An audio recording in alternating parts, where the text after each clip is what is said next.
welcome to Meow Mix, the Carolina Panthers podcast. My name is Steven. My name is Jerry. And we are here to talk about the Atlanta Falcons coming to Charlotte for the Panthers home opener.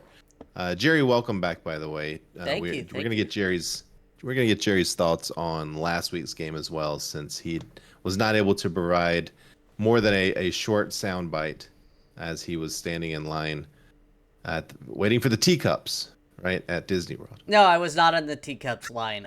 I was actually on the not so scary Christmas or not so scary Halloween. So we were in line to get candy, and people around me when I recorded that thought I was crazy. So that was fun.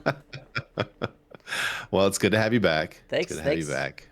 Successful Disney World trip, it sounds like. Yes, it was. My daughter loved it. Absolutely had a blast there. I mean, Jay, when I drove through Jacksonville, I thought about you. I was like, hey, Jay lives here.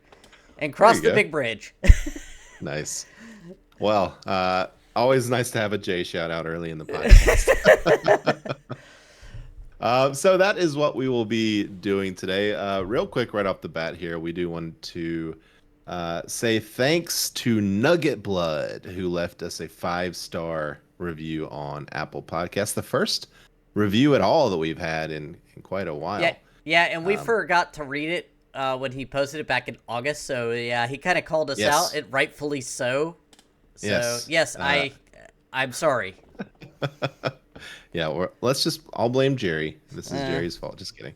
No, I'm fuzzy on YouTube right now too, so I don't know why. Coming back from vacation, it's everything's broken. But so yeah, I just did want to read this from Nugget Blood. So I just started listening on the Apple Podcast app sometime last year, and you guys are great. I've been getting more into the deeper end of Panthers football more recently, and both Jerry and Steven do a great job staying rational about the Panthers news, which is honestly refreshing considering how borderline insane some fans can be about things. I also love the dynamic between y'all, especially when you do disagree, since you both tend to do it in a respectful manner. I also really like the intro music on Apple Podcasts, but I noticed that it's not on YouTube, which was slightly disappointing. And just throwing it out there, I would definitely buy a Meow Mix trucker hat, Jerry. That one directly for you, our merch guy.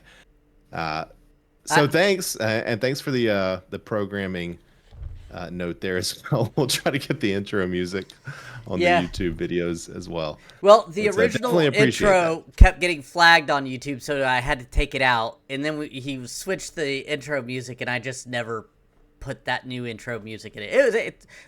This is just a podcast about blaming me today, so I'm okay with it. Just let Jerry you know. Never listens to the actual podcast. I listen to the YouTube video because I edit the YouTube and you edit the podcast, so it's just easier.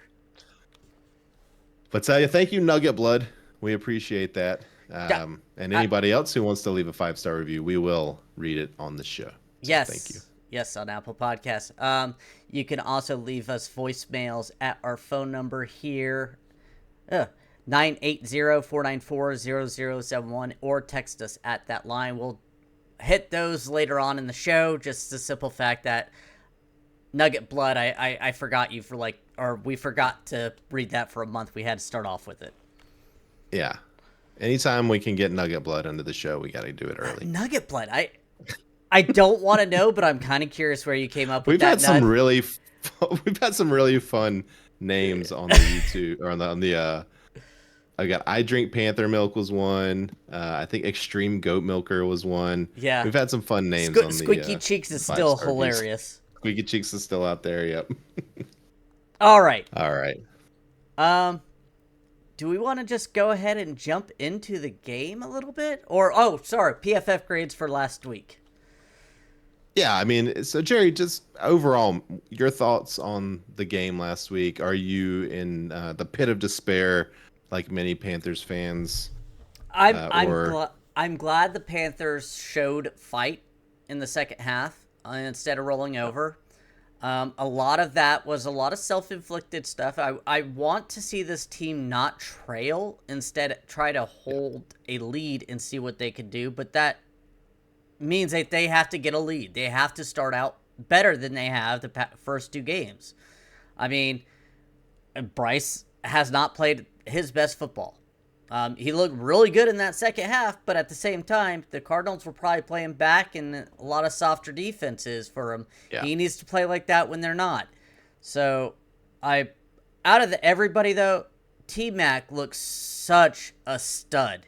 Like, He's a legit one. he's a legit one. Like, there's not a question. Like, I saw him making plays and everything right away. That's what he is. That big play where he was crossing over the middle, yeah, he ended up getting caught. He's not the fastest guy, but that's a huge play. That's a great play. That's a Mike Evan-esque type of play that, he's not the fastest guy, but he makes plays. He gets open. He has good hands. So. Agreed. And, I did mention this on the recap that, the Cardinals were definitely playing softer defense there in the second half. It wasn't prevent defense or anything like that, but they were definitely allowing the Panthers to dink and dunk their way down the field. That being said, Bryce still made some really, really impressive throws.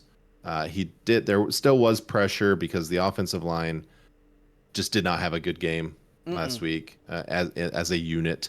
A couple of standouts, but as a unit, not very good. And Bryce, stood in there under pressure, made some really nice throws. So there were some positives for sure coming out of that game. Yeah, I will say this. The run defense was much improved. I know I even said that Gordon was not who I was. I can't speak. Connor was not the guy I was afraid of. But that being said, minus that one Kyler Murray scramble, which he is one of the best in the game, and if you don't have an elite defense, sometimes that's just going to happen. Sure. But they really that even happens to elite defenses. Like he's good at doing that. Yeah. So with that being said, I thought the run defense greatly improved. Our middle linebackers cannot cover anything, and that makes they have to figure something out there. I don't care if they have to go sign somebody, trade for somebody. Even if it's a 1-year rental, you need to get somebody out there that can play, because Roseboom and Wallace are not the 1-2 that this team can live on. It just can't. Yeah. And I was actually doing a little more research after the game. Like, particularly some of the kind of over-the-top plays that the Cardinals had against the Panthers, particularly there in that first half.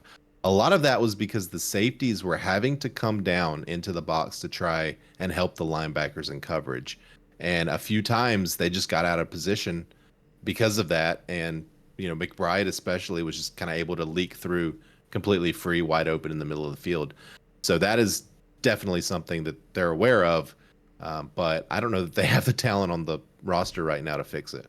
You're right. They don't have the talent on the roster to fix it, but there lies a problem. You need to get somebody in. This was a problem before Josie Jewell left, or, they released him. And once they released him, they didn't really affect anything. They rode with Roseboom, who was supposed to be the backup. And I don't know. That felt like, again, roster mismanagement. You could have brought in a guy for a year or two and just, at least starting capable. I don't think right now Roseboom or Trevin Wallace are starters in this league, but they're starting here. They certainly shouldn't be starters. I mean, given what they've looked like so far, but no other options at the moment. So unless they go out and trade for somebody, which seems unlikely at this point of the season, especially. Yeah. I think we're just they're going to try to have to scheme around it. And again, I just don't know that they have the talent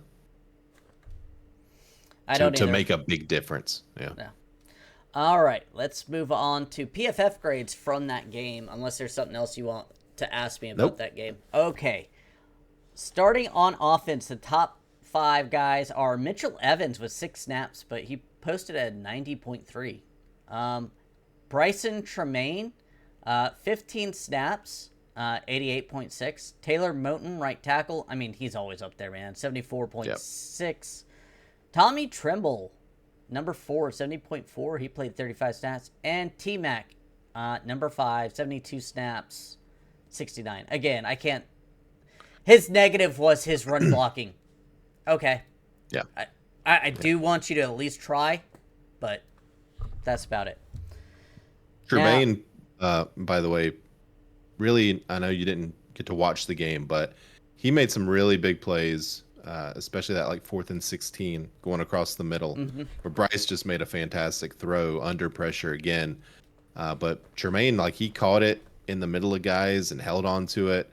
And I wonder if, at least in the temporary before Coker comes back, if he's going to maybe start to see a lot more targets at the expense of Xavier Legette.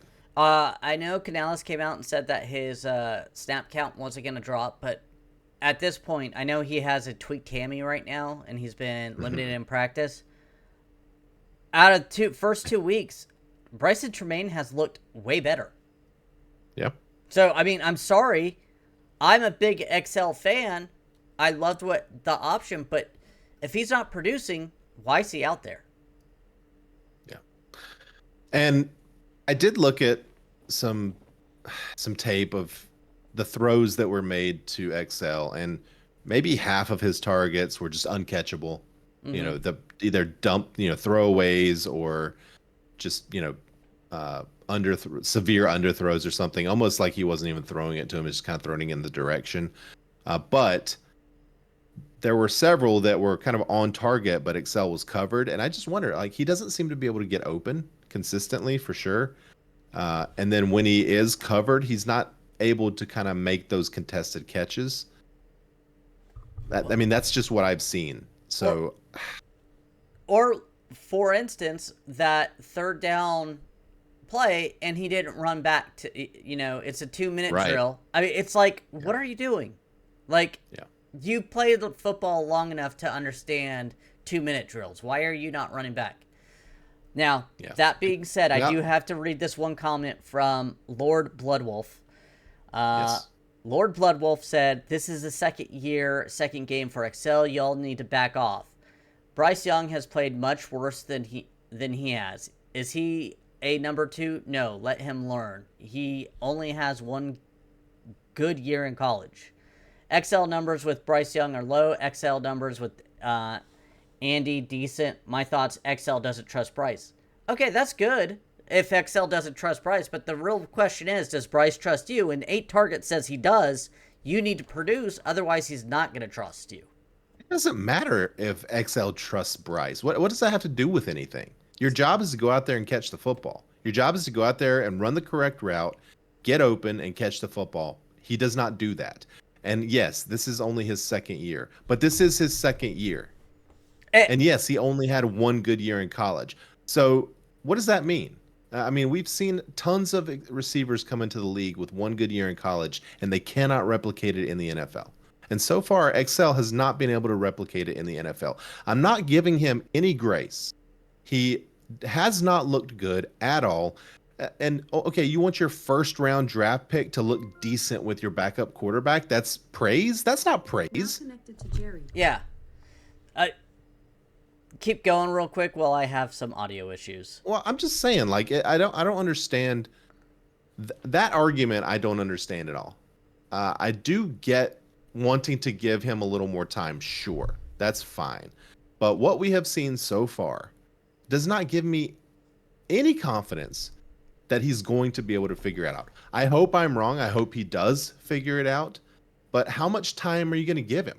Yeah. How much time did we need to give Kelvin Benjamin? Much time did you need to give Kerry Colbert or Dwayne?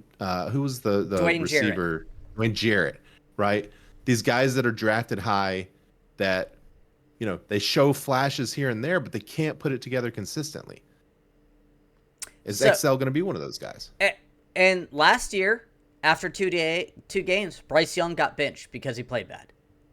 Maybe XL needs to get benched or drop down the thing. Yeah. Here's another thing. We've had 2 undrafted rookies play better than XL. Jalen Coker played better last year than him, and Bryson Tremaine has played better this year than him. So it's not just, Bryce here. That's the problem. Right. Obviously, these other players, Hunter Renfrow is starting to show back up, looking like old Hunter Renfrow. Yeah, guy that's been on the couch for the last 2 years. With a serious medical body issue. Was falling apart. Right.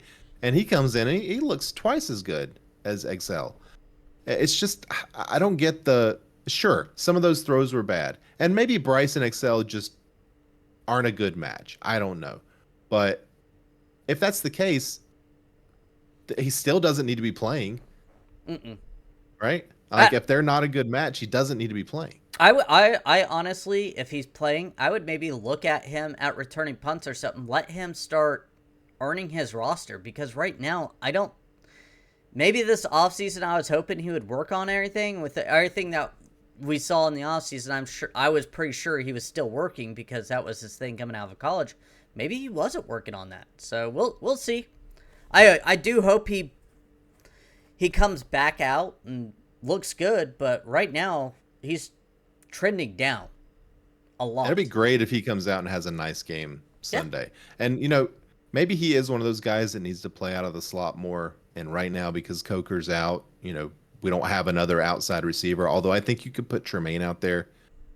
I'd like to see. Well, we'll get into the game here in a few minutes. But XL, he's gonna have to prove me wrong at this point. Yeah. Back to the PFF stats. Bottom 5. XL is the worst. Chandler Zavala, 48.3, and he's gonna be starting this week. Spoiler. JT Sanders, 50.9 with 56 snaps. That's scary. He made a lot of catches too. He had 7 catches. Robert I found that Hunt to be odd. Robert Hunt, 52.8. That's really weird for Robert Hunt. Even, yeah. Then Rico Dowdle, 25. Snaps, that doesn't surprise me. 52.9. He didn't look good. So, and I wonder if Robert Hunt. I wonder when he got hurt in that game, because that could have very well contributed to his poor score. Yeah, I wouldn't be shocked. Now going to the defense, leading the charge, Derek Brown, as always, 90.3. I mean, there was a reason why he was so missed. Number 2, Lathan Ransom. Dude needs to get on the field more. I do not understand why they are refusing to play him. He makes plays. How many snaps? 12. Not enough. Not enough. Trevin Wallace, even though I knocked him earlier, ranked number 3, 64.9. His coverage was a 58, which is kind of where we're saying needs a lot of help. Bijan Robinson, number 4, 64, and Pat Jones, 61.9. That's really still not a great number, but no, it's not. So, and at the bottom of the list, we have Christian Roseboom with a 29.3. At 29.3, I feel like I can almost go out there and play middle linebacker and get that. Probably not, but that is pretty bad for your starting linebacker. Yeah, you're absolutely right. I could not even come close to getting that. Is there a 0 in PFF? Because I think that's about what I would get. Yeah, I think we saw Chandler Zavala get one a couple of years ago. That's true. Trevin Morag, a 44.2. Hey, again, what you said, he's cheating up so much that he can't. Yeah, and his run defense was like an 83 or something, right? Like his run 75.1, yeah. Okay. And he had 21 run defenses snaps. So that's why he was brought in. Yeah. Yeah, he was brought in to help stop the run. Bobby Brown, nose tackle, number 3, 50.5. DJ Wonham, 53.4. Again, I'm so sad Bobby Brown's not playing better. Nick Scott, shocker, number 5, 53.6. Nick Scott, coverage, let me see. He was only targeted one time officially, so. Yeah, but again, he's coming down. He's trying to help out. Yeah, I think that unfortunately the middle of the field is going to be a problem all year long. If we're playing against really good tight ends, as we are this week with the amazing Kyle Pitts, like it's going to be tough all season long, unfortunately. But maybe they'll figure something out scheme wise to help out. I hope so. Yeah, unfortunately, it's like our safeties are just not great coverage guys. They kind of maybe overcorrected to try and help stop the run, and the deficiencies are coverage.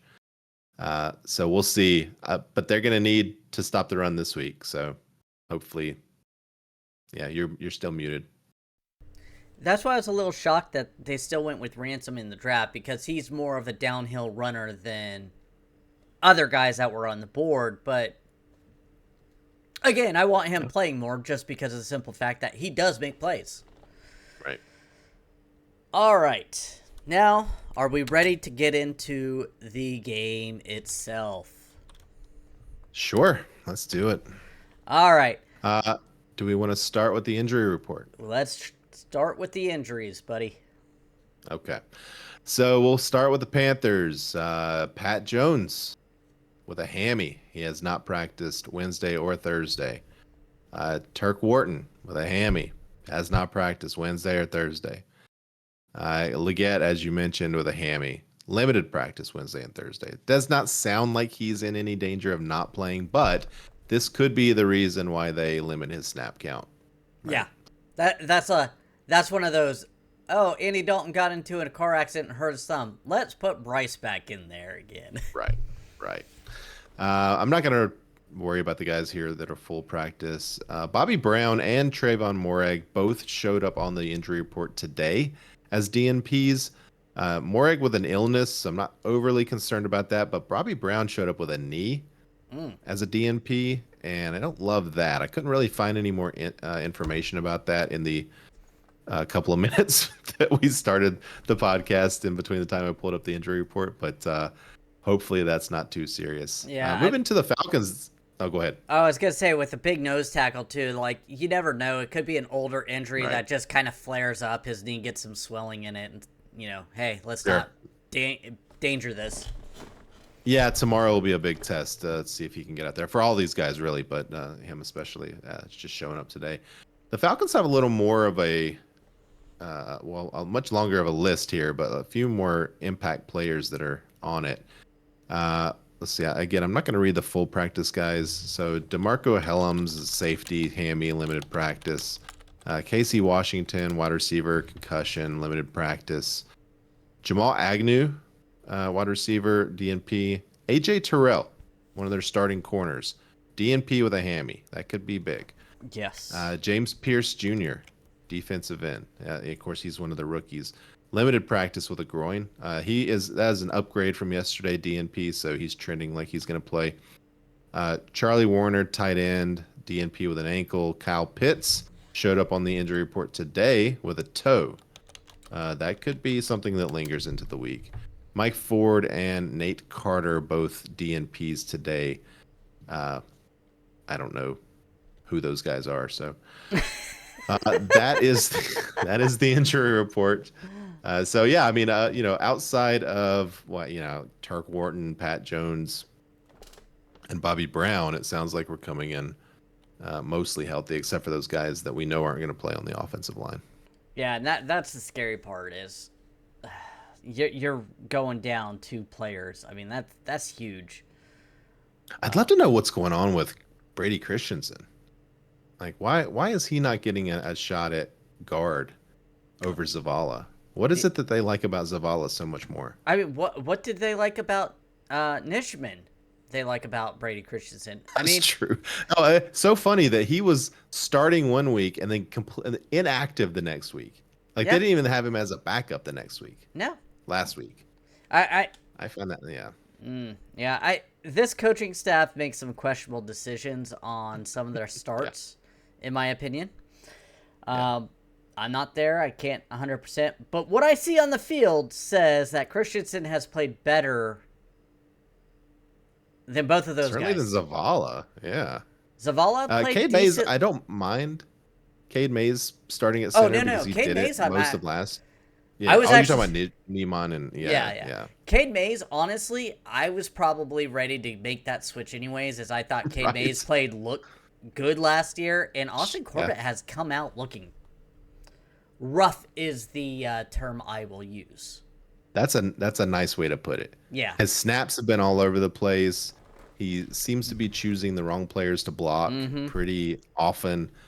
I'm kind of excited to see Cade Mays because Cade Mays was starting most of the year last year when the Panthers' offensive line was looking really good. So, and remember, that's a guy that I think they cut last year, and then picked him back up off the Giants practice squad last year prior to the season starting. It So, wouldn't surprise me. I know that he yeah, was in and out, but if he found a spot in center, I'm happy for him because yeah, he's looked good here. He's on a 1-year cheap deal. If he continues to play the rest of the season good, I'd be happy to bring him in for sure. a decently contract. At the very least, he's going to earn some money. Yeah. So speaking of the O-line, I think out of matchups, I think that's going to be one of the biggest ones. Is the matchup between our O-line and this pass rush that is one of the top ranked right now. They spent a lot of money in the offseason and draft capital to improve it, and it's doing it right now. I hate saying that, as I was hoping that would backfire on them as a rival, but it is what it is. I'm pulling Yeah. up their pass defenses ranking. And while you do that, that's been one of the Achilles heels for Bryce Young, especially this season, is under pressure.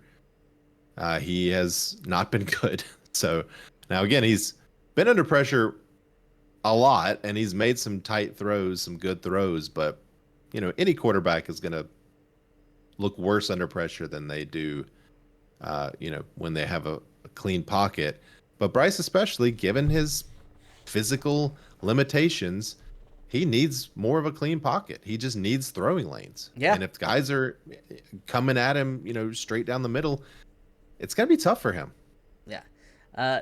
They are averaging only 3.5 sacks per game in the 2 games. They have a sack percentage of 11.67. So out of 100 snaps, 11 of those are sacks. That's ranked number 4 in the league. So, guys, Yeah. the O-line has to step up. Canales has got to game plan that these exotic blitzes that they have been running, that he has to get them picked up. If that doesn't happen, what you said is just the game's going to fall apart. Because Yeah. what we'll do is, unfortunately, something will happen, and then we'll get behind, and we have to pass, and then they can pin their ears back. That kind of leads me into my second big thing. Bryce Young, do not turn the ball over. The one fumble was you hanging the ball out last week running for your life. I get you were running for your life, but you got to tuck that. You cannot give that up. And that interception, again, pressure got to you, but that shouldn't have been thrown. You should have eaten that sack and just called it a day. I don't know where you were throwing it, but that was just not a smart play. Yeah, he's that felt like almost a desperation thing. Like we can't, be down 7-0 and then have to, get sacked and have to punt and but it made it worse by turning the ball over on our side of the field and kind of giving them at the very least 3 points easily, which is what ended up happening. But yeah, I agree. I mean, it's always important to not turn the ball over. But especially with this Panthers team, there's no margin for error. We are not good enough as a team to be able to come back from 10-0, 7-0. It feels like it's over. And so far this season, it has been. And I think if we clean up the turnovers, I think this Panthers team can get back on track to being competitive football team. And I do think that with this Atlanta game, it is.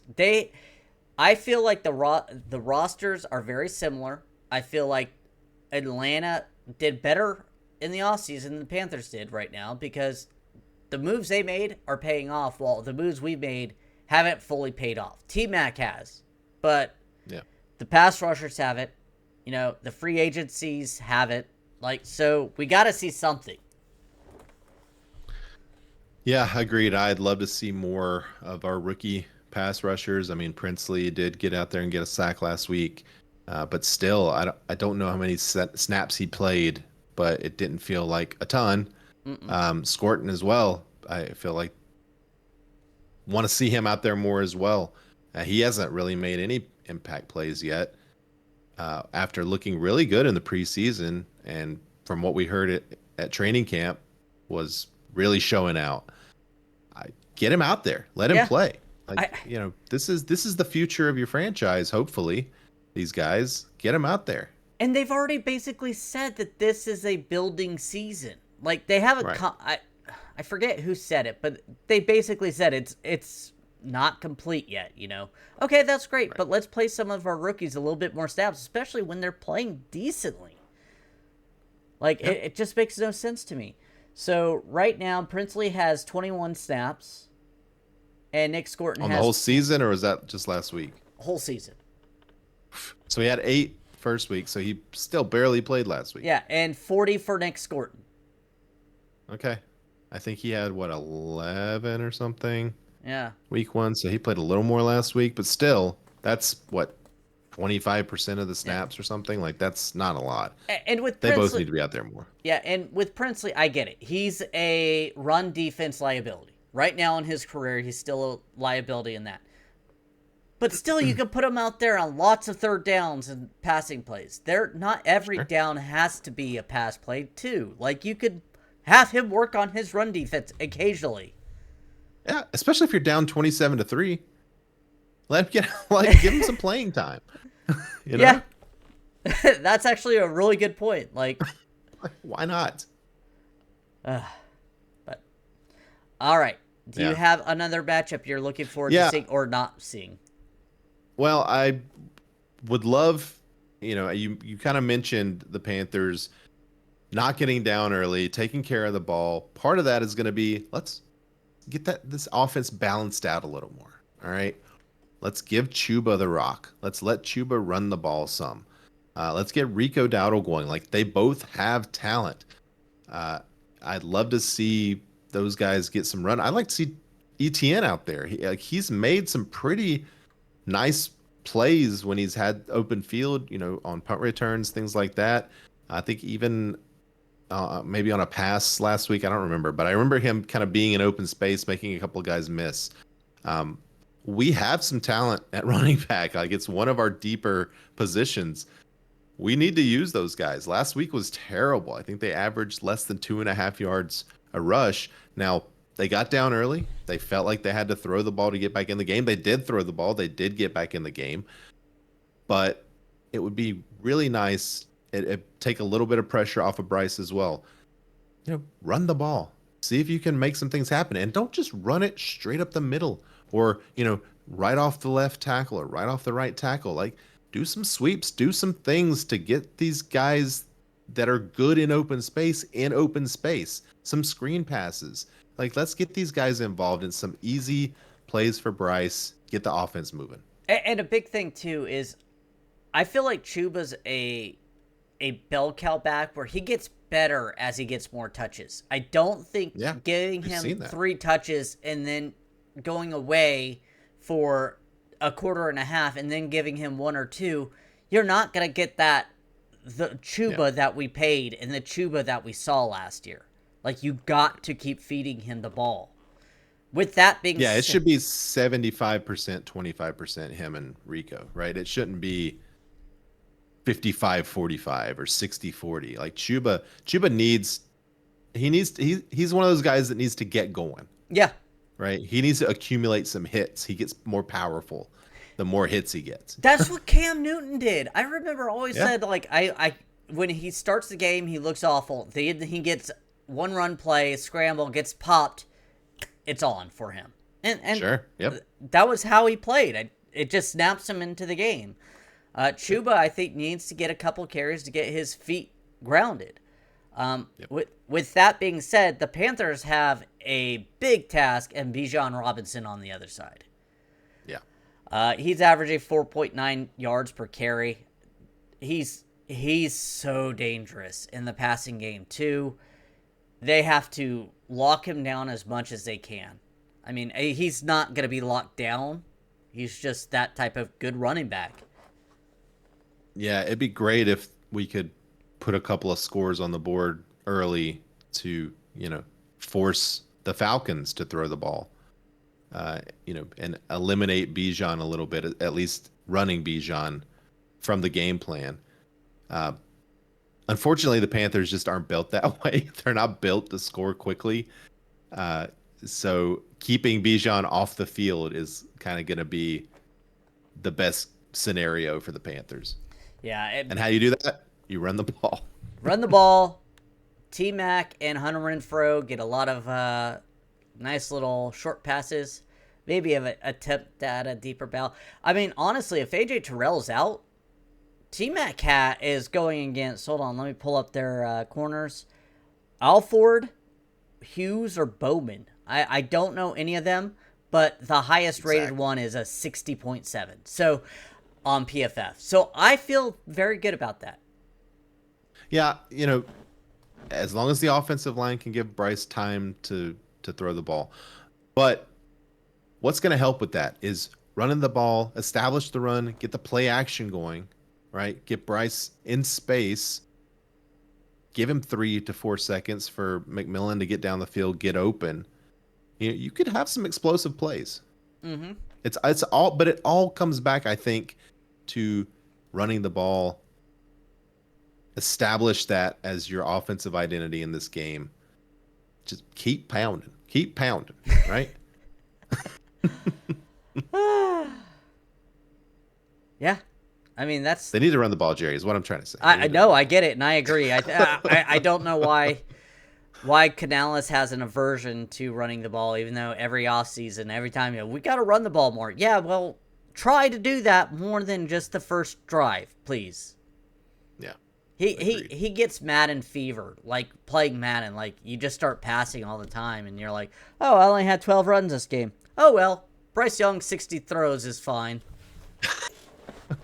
Well, last week, again, like, down 27-3, what else are you going to do? You have to throw the ball. But, I don't know. I think, honestly, I think your first key is probably the most important here is just take care of the ball. Yeah. Don't get down early.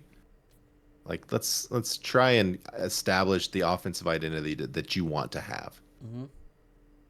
Because this team is good enough to win this game. I do feel like they have the talent to win this game.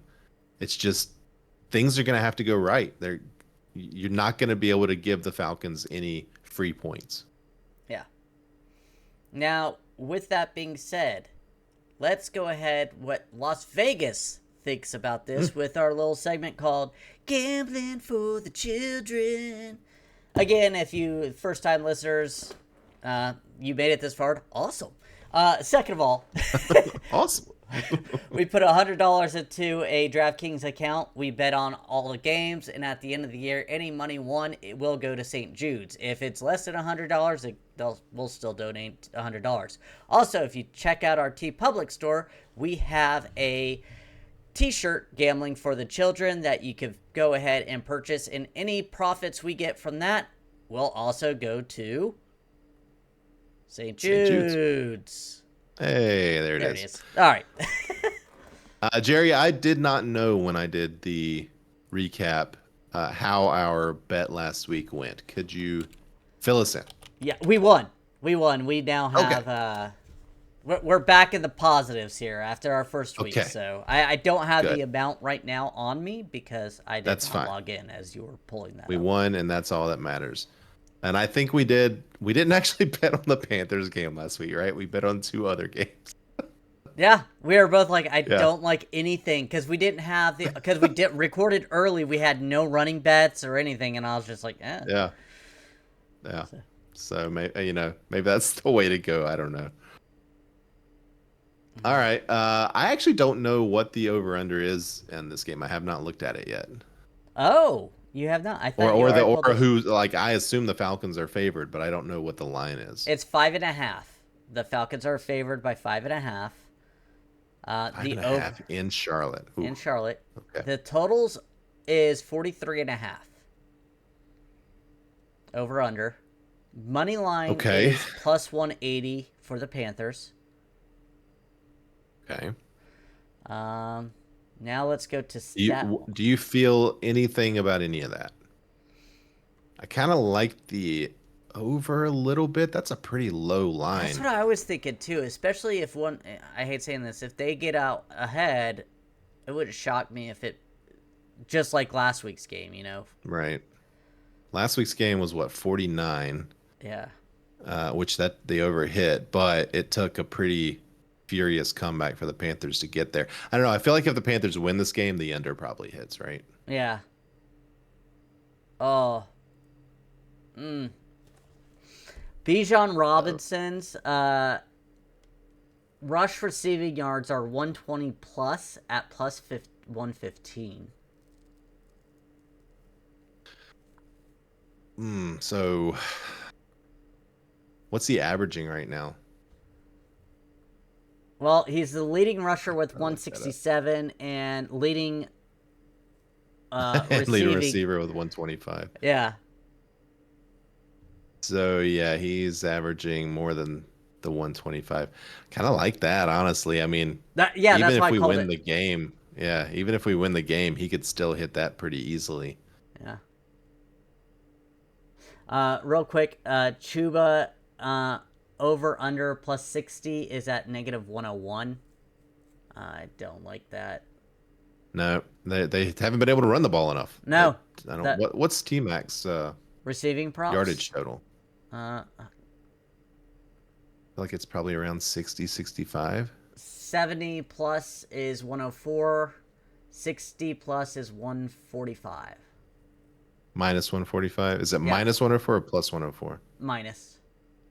Okay. I For think 70? plus 70 is doable. What about Renfro? Plus 40 is 40 yards plus is plus 131. That's pretty good. Yeah, I don't hate that. These are these all sound like pretty good numbers. I think the Bijan one I like the most, but I hate betting on a Falcons player to do well. Yeah. But it is for the kids. It is for the children. Maybe we do like a 5 on Bijan, it's over, and then a 5 on Tet. some sort of T-Mac or Hunter Renfro. Maybe the Renfro one. I feel like the Renfro one is Okay. a little easier. All right. So I have. Although, you know what? If Terrell is out, though, that T-Mac one could easily hit. Yeah, that's what I was thinking too. I think that's more fun. So let's do 5 on Bijan's plus 120 or over 125 total. Okay. And then 5 on T-Max. Let's do the over 70. Yep. Sounds good. And it's locked in. So, Yes. if you want to play along with us at home, you know that money's for the kids. Yes, and please do not take gambling advice from us. No, I am horrible. I literally have $25 in this account. That's my money, and I refuse to play with it just because of the simple fact that I am such a horrible gambler. Can't do it. Yeah, I bet for the first time last week, and I was so wrong that they should have taken more money from me. It was a terrible bet. You got an email from DraftKings says They suspended my account. yeah, you're look, man, just don't do it. You're bad. You're bad at this. They keep spamming me the gambling hotline. Like, please. Look, I'm feeling guilty for taking your money. Right. They felt bad for me. Oh my gosh. All right. So do we want to do some predictions here? Is that where we are now? We're at Okay. bold predictions. I'm gonna go. Bold predictions. I'm gonna start it off with T-Mac. He's gonna continue his reign of terror, continue his rookie of the year terror, I guess, with 115 yards this week or above. Nice. I like that. Oh, I did want to say also that I really hope that they have Jimmy Horn Jr. active in this game. I'd love to see him. I think he would provide kind of a little wrinkle that we haven't seen yet. He's so fast. He kind of will give us that speedster that they just don't have. Mm-hmm. I mean, Leggett is fast, but he never shows it. I'm going to go with the rookie pass rushers for the Panthers. I'm going to say that both Gorton and Princely get a sack in this game. Okay. I would love Going that. with the kids. We're all going with the kids this week. Uh, The young Game pups. predictions. You could go ahead and head out first. Yeah. I mean, here's the thing: is it doesn't matter. So I'm gonna I'm gonna hope that the Panthers win, and I'm gonna go ahead and predict it. I think that it's gonna be a low-scoring game. Panthers are gonna be able to control the ball, and the defense will find a way to hold Bijan to 126 total yards, but no touchdowns. The Panthers will win this game 21-20. Wow, okay. I have this game 23-20 or 23-17 Panthers. Okay. I don't know why. I'm probably just looking with my processed blue glasses on, but last week I thought something maybe have clicked with this team, and I'm hopeful that I was right. One day AI will get to the point to where we can have it go through all of our podcasts that we've ever done, and it's gonna find out that like 97% of the time we predict the Panthers to win. Oh, 100%. I would say we probably are about a 90% win. I think easily. And in the past 5 years at least, the Panthers have won what? 30% of their games, 25% of their games. Yeah. Thanks, it's pretty Tepper. bad, so. Mediocrity was not acceptable. Do not look to this podcast for gambling advice. Usually we bet, since gambling for the children, the bets do seem to be going more towards realistic wins instead of. That is true. We rarely bet, and in fact, I don't think we've bet more than once or twice on the money line for the Panthers. No. Like we rarely bet on the Panthers to win because it is for the children. We want the children to at least get something from us. Yeah, and for the long-term listeners, I mean, this used to be beer bet of the week, but like we stopped caring because the Panthers kept losing, so we were just throwing out random bets. It's all beer, and we're all going to drink it. But so then we ended up going with this, that we care now. Yeah, so put a little more thought into it. Okay, so any final thoughts on this game before we take a quick look at the rest of the NFC South? No, I really hope they pull this off. It would be fun to get just a good game under our belts. Like it hasn't been a great year so far. So that's it. I mean, this could be a turning point in the season if the Panthers really come out and kind of control this game and are able to put up the win. I mean, it's a division game. Those are always very important. Home opener. Let's get some momentum behind us. It would be really, really nice. And there's a possibility. If you get this game, you win next week, you're 2-2 out of the first 4. Yep. And you're right back into, okay, what can we do this year? Instead of, oh, okay, oh, well. I mean, the next 3 weeks are at the Patriots. That's a winnable game. Patriots have looked pretty good, but that's a winnable game. And then you're home against the Dolphins and the Cowboys. And then you're at the Jets. Like, those are the next 4 games are winnable. If the Panthers could go 3-1 and win this one, like, you're right back in it. So again, this sounds like, the most optimistic fan podcast in the world, but hey, we're only week 3, so anything's possible. Yeah. All right. Now, before we sign off and give everybody, we do have a few text messages that I'm going to read off here from RJ. Sunday, after the first 2 possessions, it looks like at 420, going to be a long season. Yes. We can't. Yeah, I think I did read those on the recap. Oh, I'm sorry. Yeah. My apologies. That's okay. Jerry didn't listen to me, and I don't take much offense to that. Well, I mean, I walk like 8 miles every day. I was so excited when I got home. I I have slept so much the past couple days just catching No, up. I understand. If you do want to read, so the last two from Andrew, I did not get to because he sent them as I was recording. So Go ahead I've and got read them up them if as you I don't. I Okay. have already So, deleted that page. so he basically said, hey, at least the defense can play. The offense didn't do anything, and at the end of the game, it was interesting. Still not a good game. So yeah, Andrew, agree. But man, had they been able to pull that off, that would have been That would have been awesome. one for the record books. Like just getting that onside kick, it's such a small percentage able to do it, but just, kind of ran out of steam. Yeah. All right. Again, please leave your YouTube messages or put some YouTube messages out there. We try to respond to all of them. We'll pick some out of them and read them on the show. We'll read your voicemails or your text messages at our phone number at 980-494-0071. We want to thank everyone for listening. If you like the show, please let your friends know to help the pod grow. Please follow us on Twitter at MeowMixPodcast. If you have any questions or comments, you can email us at mailbag@meowmixpodcast.com. And if you leave us a 5-star review with a comment on Apple Podcasts, we'll read it eventually if you remind us. Please like and subscribe on YouTube.